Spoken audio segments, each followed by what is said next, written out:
When you're really digging into a philosophical problem and you just want to get to the core of it, like you don't want to get bogged down in all the details. You just want the heart of the matter.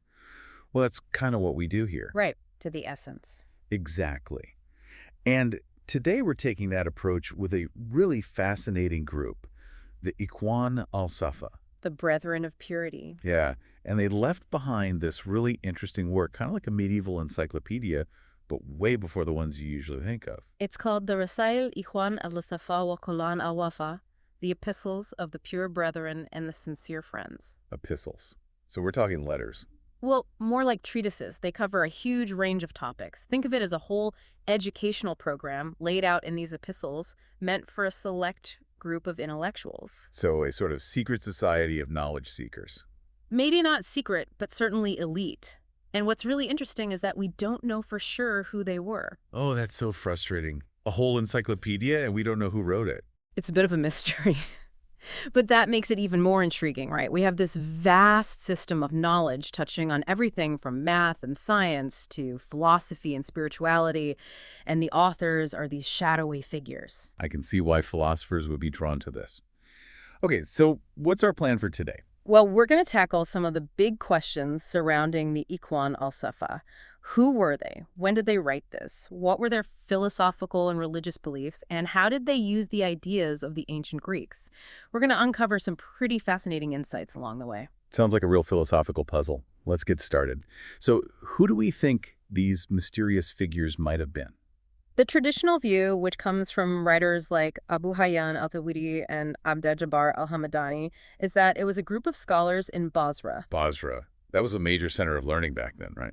Absolutely, a real hub of intellectual activity. And the main figure in this group was Abu Asasan Ali B. Harun al-Zanjani, who was a qadi, a judge. And he had these associates like Abu Suleiman Muhammad B. Mashar al-Busti, also known as al-Makisi, Abu Ahmad al-Narajuri, and al-Afi. And they were all connected to this guy, Zaid B. Rifa, who worked as a secretary. Okay, so pretty well-educated bunch. But you said this is the traditional view. What are the other possibilities? Well, there's this guy, Maslama al-Qurtubi al-Majuti, who seems to have been the one who brought the epistles to Al-Andalus. Al-Andalus, that's Muslim Spain, right? That's right. And he did this pretty early on, like in the first half of the 10th century. That's interesting. Yeah, because if the epistles were already in Spain by then, it makes you wonder if the traditional timeline with the Basra group works. Makes sense. It either means the epistles were written earlier than we thought, or there's more to the story of how they spread. Exactly. And some scholars think that Maslama B. Qasim al-Qurtubi, who died in 964, might have actually been the author, or at least the main compiler. Hold on. Is that the same Maslama who brought the epistles to Spain? No, it's important to distinguish him from Maslama al-Majriya, the scientist who died later in 1007. This Maslama B. Qasim al-Qurtubi lived earlier. Okay, I see. So if this guy was the author, it would mean the epistles were written earlier in the 10th century and possibly in Al-Andalus. And there's even another theory. Guillaume de Vol-Darcy has suggested that Ahmad B. al-Tayyib al-Sarakhsi, a student of the famous philosopher al-Kindi, might be the author, and this would push the date back even further to around 894. Wow, so we have three completely different possibilities. And the debate is still going on. It just shows you how difficult it can be to figure out who wrote something from so long ago, especially when they didn't want to be known. True. It's like a historical detective story, and we might never know for sure who done it. Speaking of mysteries, what about their name, Ikhwân al-Safâ? What does that mean, and does it give us any clues about who they were? Well, it means brethren of purity, and there are a few different ideas about what it signifies. Purity. That sounds interesting. Right. One scholar, Goldsire, thought it might be connected to Kalila wa Dimna, a collection of animal fables where there are groups of loyal friends. So like a brotherhood of intellectuals. Yeah, something like that. But S.M. Stern thought it could be a reference to the Ismailiyya, a branch of Shia Islam that emphasizes purity and secret knowledge. Ooh, secret society again. But the most common view is that purity refers to purifying the soul through knowledge and ethical living. Wilhelm Diewald was a big proponent of that interpretation. That makes sense. It fits with the idea of an encyclopedia as a way to gain knowledge and improve yourself. Exactly. And recently, Farhad Daftari suggested that Ikhwân al-Safâ might just be a pseudonym, a way for the authors to hide their true identities. So they might have had a reason to stay anonymous. Maybe political or religious reasons. Possibly. It adds another layer of intrigue to the whole thing. It does. Okay, so we've got a mystery about who they were and what their name means. What about the dating? When do we think they wrote this encyclopedia? Well, as you can imagine, there's no easy answer. Heinrich de Ricci, back in the 19th century, thought it was written between 961 and 986. He based that on references he thought he saw to the poet al-Mutanabi. So a late 10th century dating. Does that fit with what we know about the authors? It would fit with the Basra group, but not so much with the other possibilities. Then Louis Massignon came along and pointed to a verse by Ibn al-Rumi that suggested the earliest it could have been written was 896. Okay, so we're pushing it back a bit. And he also looked at how they defined the sign, a mathematical concept, and compared it to the work of the astronomer al-Battani, which led him to think it couldn't have been written much later than that.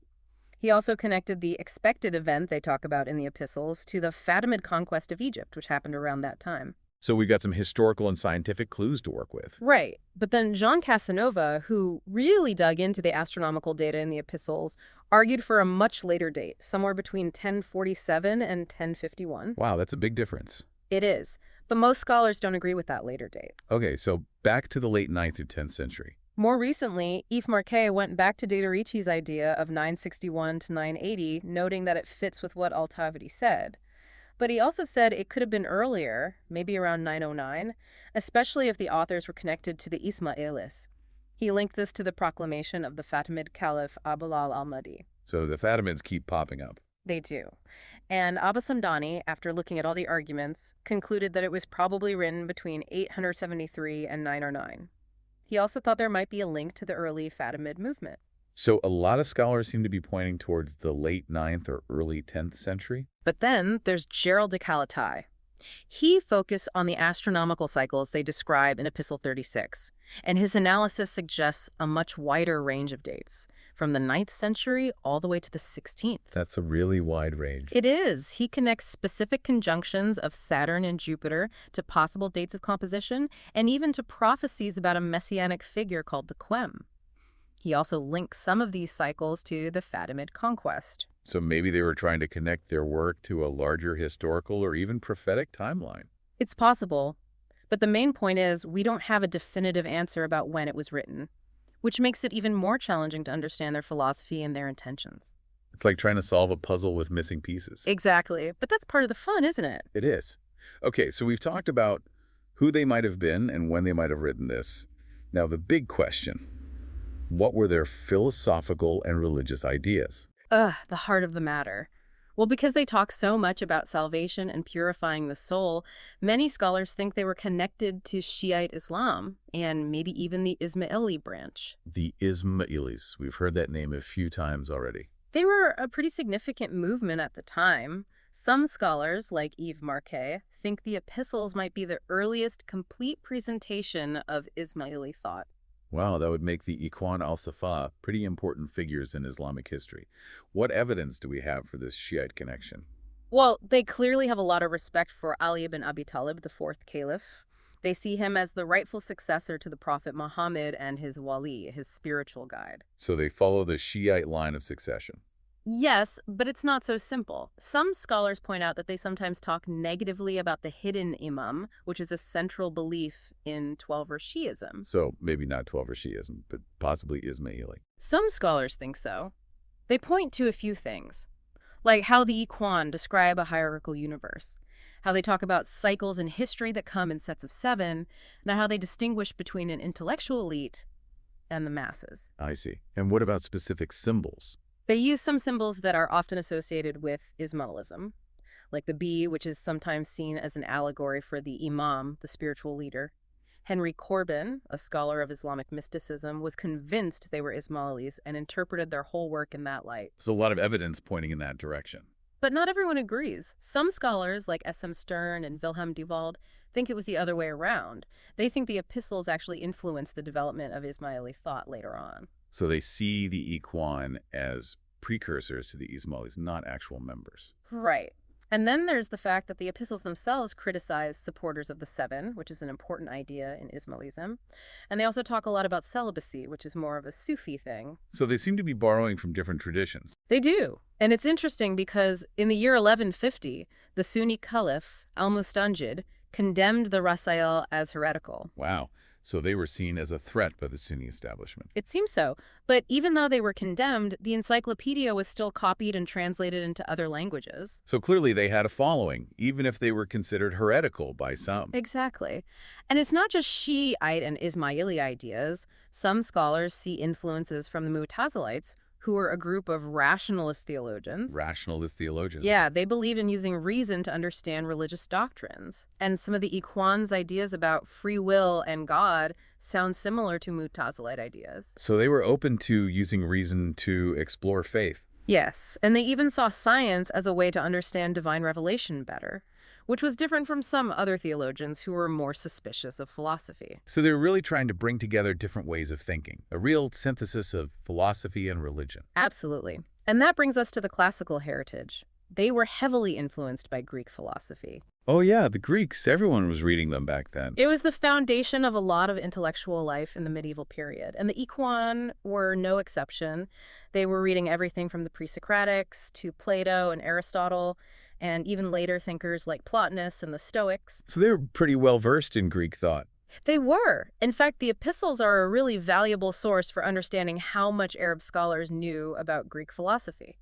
And did they just copy the Greeks, or did they do something new with their ideas? That's a great question. They definitely made the ideas their own. Like when they quote or paraphrase the Greeks, it often lines up really closely with the Arabic translations that were being done at the time. So they were using the same sources. Yeah. And in some cases, they actually preserve the only Arabic versions we have of certain Greek texts. Really? Like what?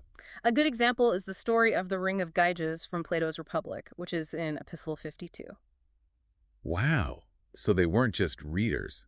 They were transmitters of Greek thought. Precisely. And it's interesting to see how they engaged with different schools of Greek philosophy. So they weren't just into one particular philosopher. No, they were pretty eclectic. They don't quote Plato that much, mainly in the fourth section of the Encyclopedia, and even then, it's often with a religious spin. So they were adapting Plato to fit their own worldview. Exactly. And some scholars think this reflects how people learned about Greek philosophy back then.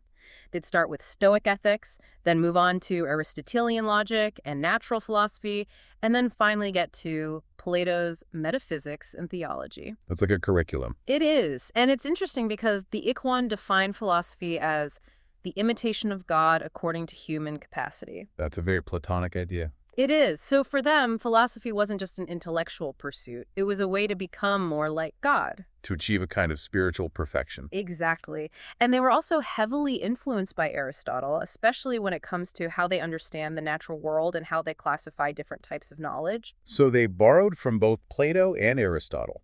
They did, but they weren't afraid to mix and match, which sometimes led to inconsistencies, especially when they tried to combine Aristotelian cosmology with Islamic ideas about God. The challenges of trying to fit everything together. Exactly. And then there's the quadrivium, the four mathematical sciences: arithmetic, geometry, astronomy, and music. They devoted a huge chunk of the encyclopedia to these. The Greeks loved their math. They did. And they saw these sciences as a way to understand the order and harmony of the cosmos. So the Ikhwân were following in that tradition. They were. And they relied heavily on thinkers like Euclid, Nicomachus, Ptolemy, and the Pythagoreans. Those are some big names in math and astronomy. They are. And the Ikhwân also dedicated a lot of space to logic, which they, like Aristotle, saw as the tool for all scientific inquiry. The foundation of knowledge. Exactly. And they actually placed logic above grammar and rhetoric, which was unusual at the time. So they were emphasizing reason and argumentation. They were. They saw logic as a way to distinguish truth from falsehood. A kind of filter for knowledge. That's a good way to put it. And they even have this table of sciences in Epistle 7 where they lay out a hierarchy of knowledge. So they were trying to organize all knowledge into a system. They were. They divided the sciences into propaedeutical sciences, religious sciences, and philosophical sciences. And which one was at the top? Philosophical sciences, of course. They saw that as the highest form of knowledge. So they were true philosophers at heart. Absolutely. But what's interesting is that the actual content of the encyclopedia doesn't perfectly match this table of sciences. Oh, so their plan didn't quite work out. Well, it makes you wonder if they were writing it over a long period of time and maybe their ideas changed, or maybe there were different authors who had slightly different views. So the encyclopedia itself is a bit of a puzzle. It is. And they also used Aristotle's distinction between theoretical and practical sciences. Makes sense. Theory and practice. But they linked even the theoretical sciences to the Ismaili idea of ta'lim, which is like religious guidance. So even their pursuit of knowledge had a spiritual dimension. Yes. And Epistle 20, which is about nature, is a good example of how they combined Greek ideas with their own religious beliefs. They mix in angelology and a Neoplatonic view of nature. Neoplatonism, that's a whole other can of worms. It is, but it shows that they were drawing from multiple sources. Okay, what about other influences? Well, they were big fans of the Pythagoreans. The Pythagoreans, weren't they obsessed with numbers? They were. And the Ikhwân called themselves true Muslim Pythagoreans. Wow, so they really embraced that tradition. They did. They believed that numbers held the key to understanding the universe.